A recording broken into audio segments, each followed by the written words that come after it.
Présidente. S'il vous plaît.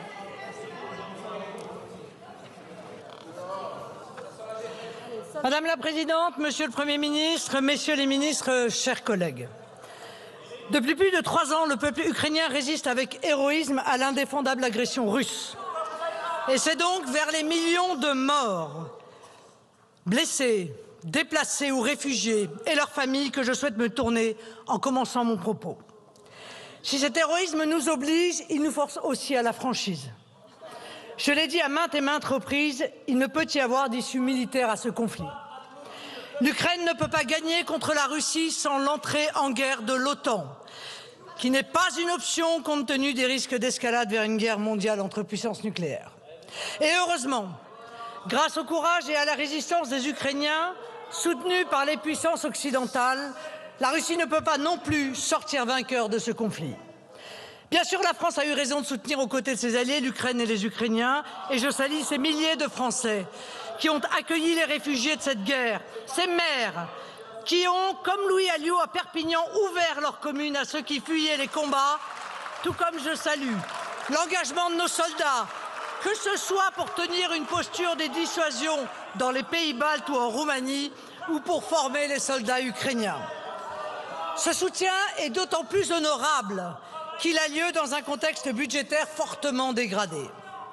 Monsieur le Premier ministre, il serait d'ailleurs de bonne politique de fournir à la représentation nationale un bilan des aides fournies à l'Ukraine, y compris à travers l'Union européenne.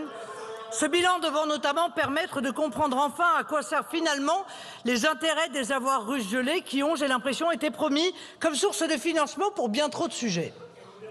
Malgré cela, il est aussi permis de s'inquiéter de l'abandon progressif par la France de son rôle singulier de puissance d'équilibre, passant d'un extrême à l'autre au cours des derniers mois, sans ligne politique clairement définie et encore moins comprise. Une politique étrangère et de sécurité efficace et conforme à nos intérêts se fonde sur les faits, sur les réalités, sur la compréhension des failles que les rapports de force peuvent nous permettre d'exploiter pour faire prévaloir nos objectifs, bien davantage que sur les emportements, les émotions, voire les manifestations d'hubris. Nous allions mettre la Russie à genoux, annonçait un ministre des Finances déjà oublié. En un mot, il est incontestable que nous devons soutenir l'Ukraine pour qu'elle reste souveraine et libre.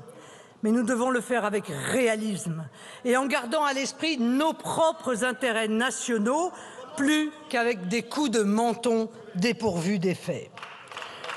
Comprendre les réalités, c'est d'abord admettre que nous ne pouvons pas promettre à l'Ukraine une adhésion à l'OTAN, alors que nous savons que cette option a été une justification à l'agression russe et est clairement rejetée aujourd'hui par les États-Unis.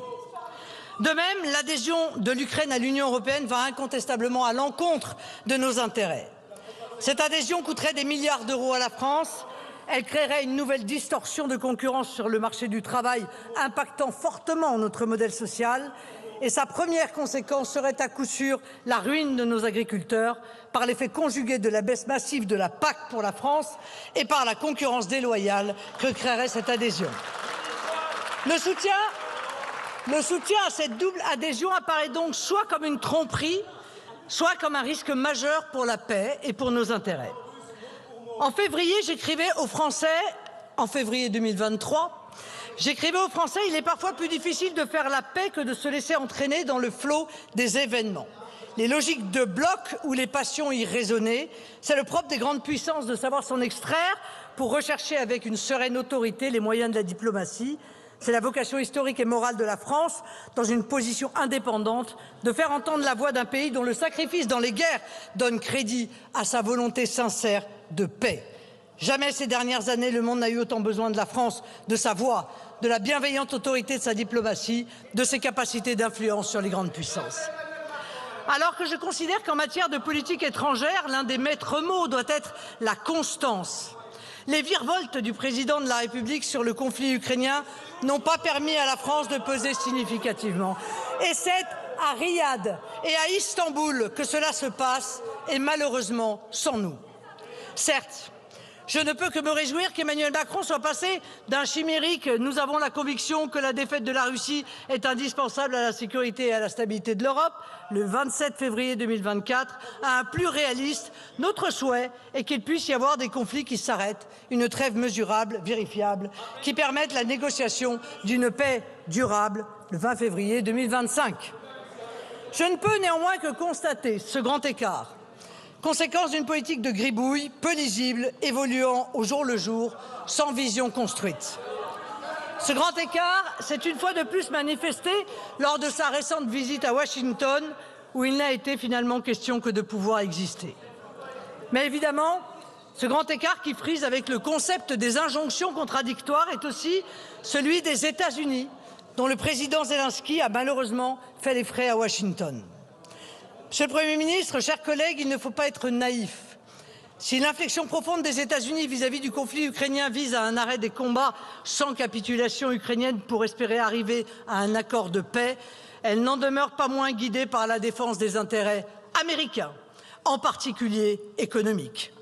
Outre l'accord sur les terres rares, chacun aura compris le calcul consistant à éviter la consolidation d'un axe Russie-Chine, une des conséquences de l'intransigeance occidentale vis-à-vis de la Russie ces dernières années. Alors, nous ne pouvons que regretter que finalement l'Europe soit le seul continent où l'on s'interdise toute réflexion stratégique. Le courage, c'est de dialoguer, y compris face à des dirigeants avec lesquels nous avons des profonds désaccords. C'est d'ailleurs le sens et l'honneur de la diplomatie. Et il ne saurait y avoir d'autre moyen de préserver ses intérêts que d'affronter avec courage les obstacles qui les menacent. Comme je l'ai déjà dit, la paix semble aujourd'hui difficile. Faut-il pour autant y renoncer? Je ne le crois pas. Pour agir pour une paix solide et durable, pour reprendre les mots du président de la République, il faut, comme je le propose depuis désormais 3 ans, organiser une conférence sur la paix qui mette autour de la table les nations, sans les instances supranationales comme l'OTAN ou l'Union européenne. Les nations qui ont un intérêt dans la stabilisation de la région. L'Ukraine et la Russie, bien sûr, les États-Unis, la France, la Turquie et l'Allemagne, la Roumanie, la Hongrie, la Pologne, la Moldavie, la Lituanie, la Lettonie et l'Estonie, la Finlande, la Slovaquie, la République tchèque, la Suède, la Norvège, l'Italie et la Bulgarie. Cette liste n'est bien sûr pas exhaustive. Le traité qui y serait discuté doit éviter, comme ce fut par exemple le cas du traité de Versailles, de contenir les germes de la guerre d'après.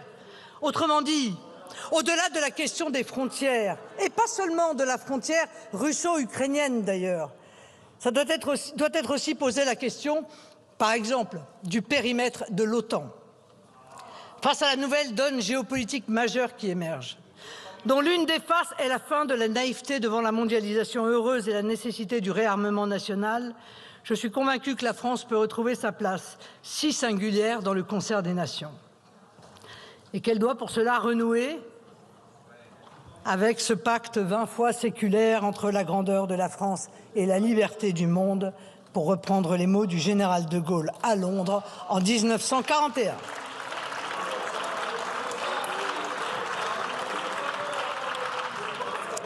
Alors que ce conflit, comme celui tout aussi dramatique qui se déroule loin des caméras entre le Rwanda et la République démocratique du Congo, illustre une remise en cause du droit international, alors que dans bon nombre de nations, nous constatons l'arrivée aux responsabilités de dirigeants qui font de la défense des intérêts de leur pays un objectif premier de leur politique. Je reste convaincu que la France a encore quelque chose à offrir au monde.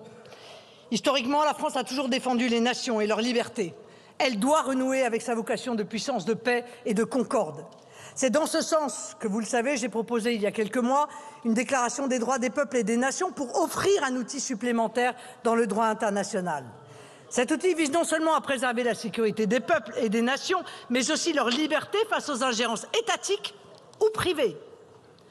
Puisque j'évoque la question de la sécurité des nations et que vous avez, Monsieur le Premier ministre, évoqué cette question dans votre déclaration, il m'apparaît nécessaire de rappeler quelques principes clairs.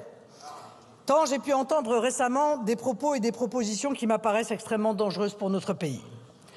Grâce à la volonté du général de Gaulle, au savoir-faire de nos ingénieurs et à l'effort budgétaire consenti par les Français, notre pays est aujourd'hui l'une des rares nations dotées de l'arme nucléaire.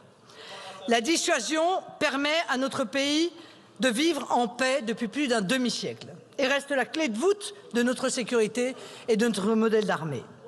C'est précisément parce que la dissuasion est au centre de notre modèle d'armée que nous ne pourrons jamais soutenir une chimérique défense européenne. C'est précisément parce que la dissuasion est garante de notre indépendance nationale que nous refusons toute entrée dans le comité des plans nucléaires de l'OTAN, comme l'a proposé une de nos collègues macronistes. Depuis désormais quelques années et encore vendredi dernier, le président de la République, pourtant garant de l'indépendance nationale et donc de son plus puissant outil, l'arme nucléaire, par une communication au mieux hasardeuse, au pire parjure, fragilise notre modèle de dissuasion et malheureusement, ces propos ont percé à l'étranger, le partage de notre dissuasion devenant un sujet dans certaines capitales européennes. Alors permettez-moi de rappeler à nouveau que partager la dissuasion, c'est l'abolir. Le feu nucléaire, degré suprême de la souveraineté, est un absolu. Un absolu ne se relativise pas, sauf à ne plus exister. Déclencher le feu nucléaire est indissociable d'une légitimité nationale et populaire, et on ne dissuade un agresseur potentiel qu'en le laissant dans l'incertitude. Incertitude du point de non-retour justifiant une première salve, du moment choisi pour la déclencher et des cibles choisies, mais surtout incertitude du contenu symbolique assigné aux intérêts vitaux. Si nous refusons toute défense européenne, cela n'empêche nullement de lancer des coopérations industrielles avec nos partenaires européens. Surtout, cela n'empêche nullement nos voisins de choisir de s'équiper auprès de la base industrielle de défense française ou européenne, plutôt que de choisir quasiment systématiquement des équipements extra-européens, en particulier américains. Un seul exemple. Combien de pays européens sont équipés de Rafale? Un sur 27. Et je ne parle pas du symbole que représente le saut périlleux arrière de la Grande-Bretagne quelques heures après les décisions communes avec Emmanuel Macron. Je ne peux que me réjouir que le concept de priorité européenne soit désormais normalisé, mais je ne vois pas en quoi nous avons besoin de passer par le filtre souvent détériorant de l'Union européenne pour le rendre opérationnel. Je rappelle ici à Mme von der Leyen que la politique de sécurité et de défense n'est pas une compétence de la Commission, mais celle des États. Et que nous ne sommes pas dupes du modus operandi constant suivi par la Commission de s'arroger à chaque crise et contre les traités de nouvelles compétences. La sécurité de l'Europe ne passera pas par une défense européenne, mais par le renforcement concerté des défenses de chacune des nations européennes. L'effort de défense doit également passer par un renforcement de notre base industrielle qui a besoin d'une énergie abondante et bon marché, de simplification réglementaire et d'accès solide au financement. La réalité économique nous contraint à souligner que malgré les discours vaniteux, Emmanuel Macron et l'Union européenne portent une lourde responsabilité dans la crise profonde que vit notre industrie. L'épisode de l'usine d'obus Eurenco, dont l'agrandissement a été bloqué à cause d'un batracien, comme les ventes massives et irresponsables de nombreuses entreprises stratégiques au cours des 10 dernières années, illustrent tristement que l'économie de guerre du président Macron était bien un slogan et non une réalité de terrain. Grâce à nos savoir-faire, à nos industries, nous pouvons et même nous devons jouer un rôle important pour garantir la sécurité de l'Europe et demain de l'Ukraine.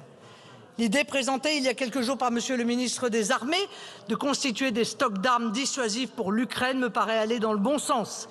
Cela ne doit bien entendu pas se faire au détriment des armées françaises. De même, un accord sur les matières premières m'apparaît également gagnant-gagnant. En revanche, je considère que l'envoi de troupes françaises combattantes sur le sol ukrainien est une folie. Seule une éventuelle participation à une opération sous mandat casque bleu pourrait être envisageable. Enfin, pas de défense ni de sécurité. Et pour le sujet qui nous occupe aujourd'hui, pas de retour de la France dans le tour de table du dossier ukrainien sans une diplomatie forte, cohérente et guidée par la défense de l'intérêt national. Je ne suis pas convaincu que le retour de la France à sa juste place dans le concert des nations passe par des vidéos de divertissement par celui qui occupe le fauteuil qui fut celui de Talleyrand. En outre, l'actualité récente souligne que le caractère discret, voire secret de la diplomatie est manifestement une voie à privilégier, même si cette discrétion semble répugner à Emmanuel Macron. L'arrivée d'une nouvelle administration à la tête des États-Unis fait aujourd'hui couler beaucoup d'encre. Je veux redire à cette tribune que si nous sommes alliés des États-Unis, nos intérêts ne coïncident pas forcément. Pour éviter tout risque de vassalisation, il faut sans cesse garder comme ligne de conduite la défense de l'intérêt de la France et des Français. Notre diplomatie, et je conclus, doit ainsi renouer avec ce qui fut sa force, le triptyque indépendance, équidistance, constance, qui donna pendant longtemps à la France cette voix singulière dans le monde, voix que beaucoup de pays, notamment africains, aimeraient entendre à nouveau, voix dont l'objectif doit être encore et toujours la paix.